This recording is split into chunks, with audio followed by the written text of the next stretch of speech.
For my graduation, my parents gifted me a disownment letter from all of us. Mom announced a tea the restaurant. My sister recorded my reaction for their entertainment. I thanked them, took the papers, and walked out. They had no idea what I'd already done. This envelope changed everything. My mother slid it across the linen tablecloth, her diamond ring catching the light. My sister leaned in, phone ready, pretending it was a moment worth remembering. The restaurant fell quiet. The string quartet hesitated mid-note. Inside that envelope wasn't money or a card. It was a dissonant letter signed by all of them. My graduation present. I folded it once, twice, and stood up. No words, no scene. Just silence, and the weight of paper in my room. My hand. They thought they'd written my ending. They didn't realize they just started their own. Stay until the end. You'll see how silence rewrites everything. Growing up, I learned early that love in our house came with performance metrics. My father, Charles Bennett, measured worth and return on investment. My mother, Diane, measured it in appearances. My sister, Avery, just happened to be the perfect balance of both. At dinner parties, I was always introduced last. Avery is a senior associate in New York. My mother would beam her hand, resting proudly on my sister's shoulder. Then her tone would soften almost apologetically. And this is Taylor. She's still studying. The same pause, the same polite smile as if I were a late project, still waiting for approval. Guests would nod, glance at me briefly, then redirect their attention to the champagne. I learned to smile back. Quietly, predictably. Our dining room always smelled of cedar polyps. I was a small fish in expectation. The chandelier above the crystal table threw fractured light across my glass, scattering reflections that never quite settled. I used to count them, tiny broken halos, while my father discussed markets and mergers. And my mother rehearsed gratitude to donors who mistook vanity for virtue. Avery thrived in that world. She learned how to glide between conversations, when to laugh softly, when to tilt her head just enough to look engaged. I studied her like a science. Every gesture earned approval. Every pause was calibrated. I, on the other hand, worked nights at a cafe near campus. The espresso machine hissed louder than any conversation at home. There. People didn't care about last names or legacies. They just wanted their orders right, and their names spelled correctly. I liked that. It was measurable. Clean? Honest. One Sunday after a long shift, I came home to find Avery sitting at the kitchen counter. Her laptop opened, my father pouring wine. "We were just talking about you," he said, swirling the glass. "Avery thinks you're wasting your time behind a coffee counter." Avery didn't look up. "It's not wasting, Dad. It's character building." Her tone was light, but the edge was there, sharp enough to slice through the polite air. I laughed softly, pretending it didn't sting. "I'm funding my tuition," I said. My father shrugged. "Degrees don't pay bills, Taylor. Numbers do. Remember that." I wanted to remind him that I understood numbers better than anyone in that house, that I could build systems, track variables, model outcomes. But his attention was already drifting back to Avery. After that night, I stopped trying to join their conversations. I just started watching, observing, collecting data in the quiet way that made sense to me. Still, there were moments I thought maybe things would change, like when I earned a national research scholarship. I sent them the email attached, the press clipping, waited for something. My mother replied 6 hours later. "So proud of you, sweetheart. We have a gala tonight. Can we post about it tomorrow?" They never did. That was the day I understood something simple but permanent in my family: attention was a currency, and I was always the unpaid intern in their empire. I remember the sound of the crystal glasses that night, how they clinked, perfectly in rhythm, as if the house itself celebrated my invisibility. That was the night I learned my place in this family, somewhere between silence and proof. 2 days before graduation, a message arrived in the family group chat, a reservation link, Maison Lumière, the same restaurant my mother booked for every milestone that wasn't mine. The message was simple: pre-graduation dinner for Taylor, dress appropriately. No emoji, no warmth, just a formality wrapped in control.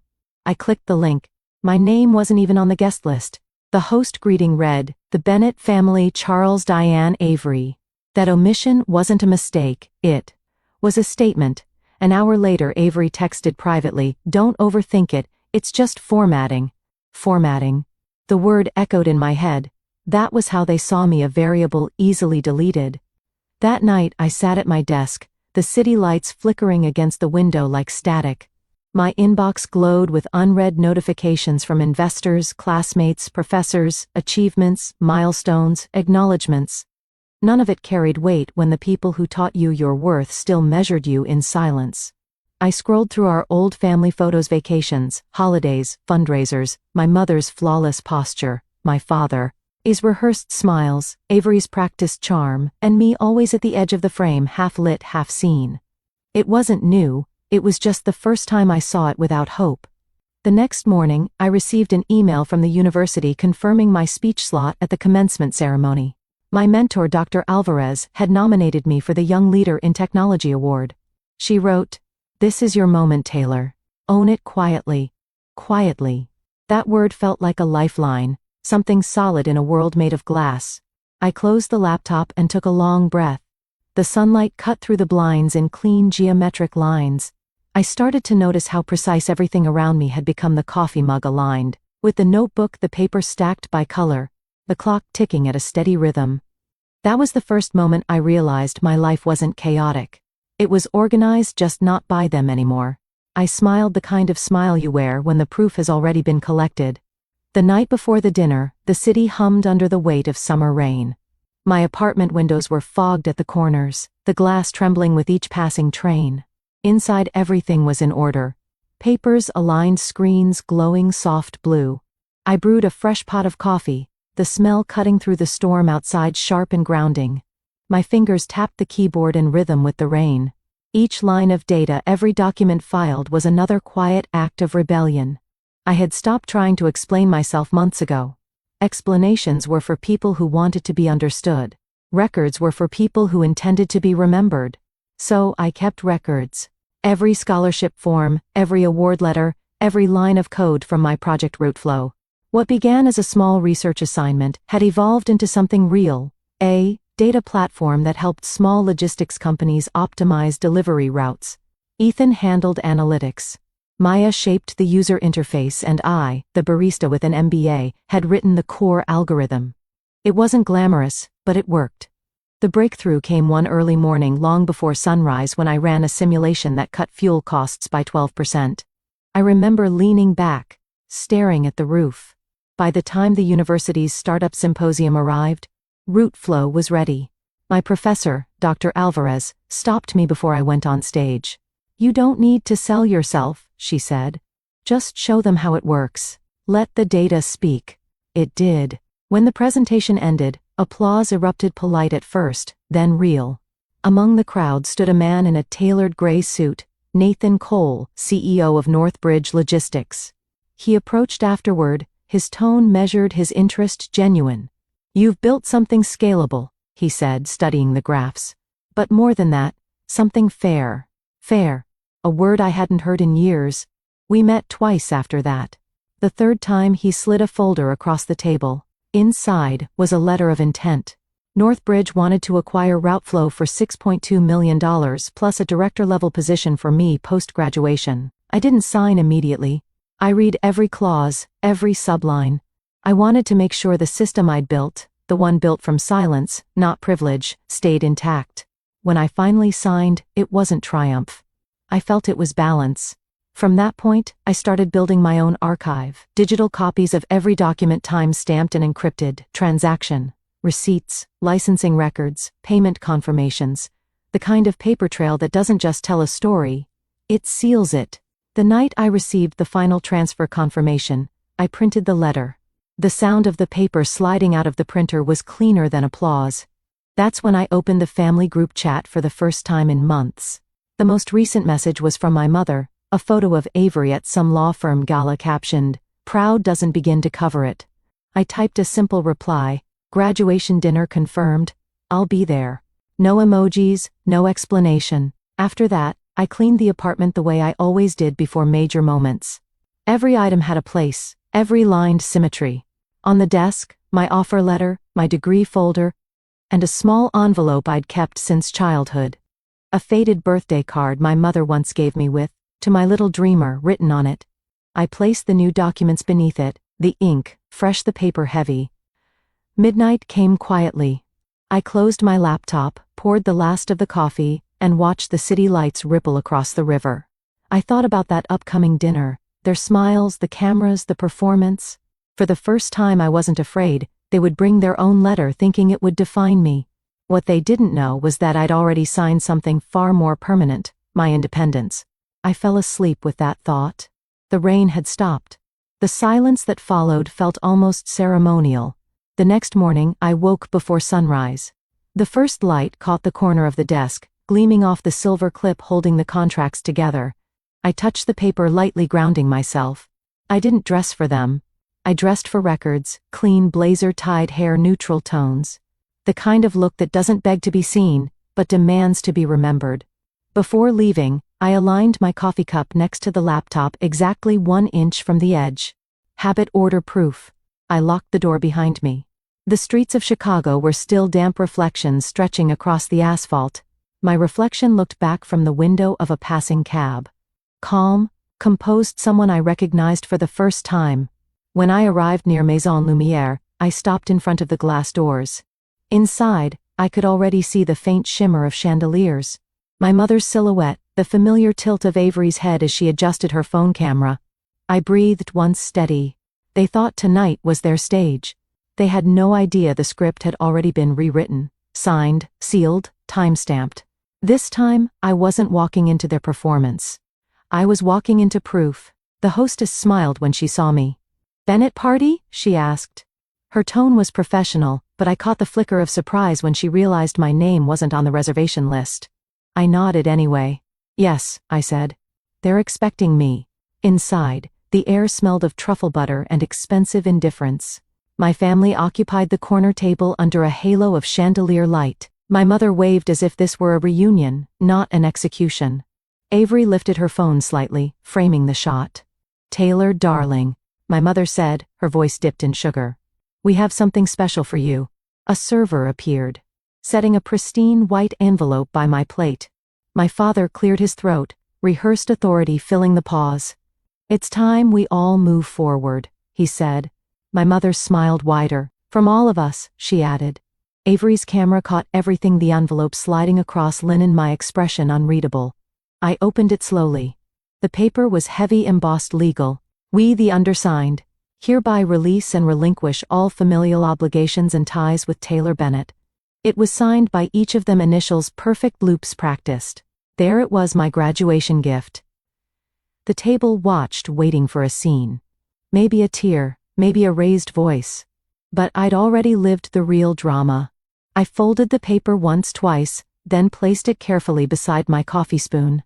"Thank you," I said. My tone was even, deliberate. Avery blinked. "You're thanking us?" I met her gaze for the closure. The air tightened, thin as glass. My father shifted in his chair. My mother's hand hovered over her wine. Avery lowered her phone, just slightly unsure what she was filming anymore. "Taylor," my mother said softly. "You don't have to make this harder."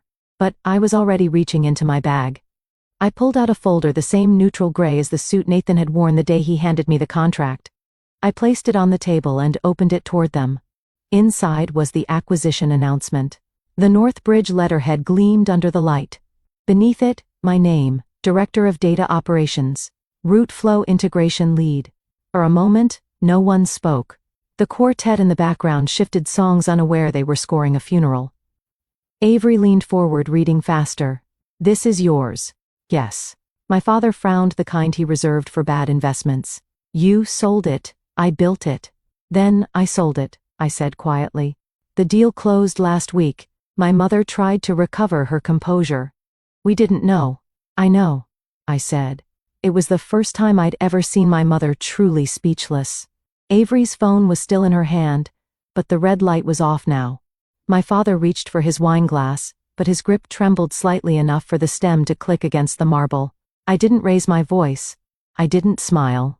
I simply stood. "You can keep the letter," I said, sliding their disownment papers back across the table. "I already have my own." The irony landed quietly, perfectly. Behind me, I heard Avery whisper something, maybe a plea, maybe a curse. but I didn't turn back. As I reached the doorway, the restaurant's soft piano filled the silence they left behind.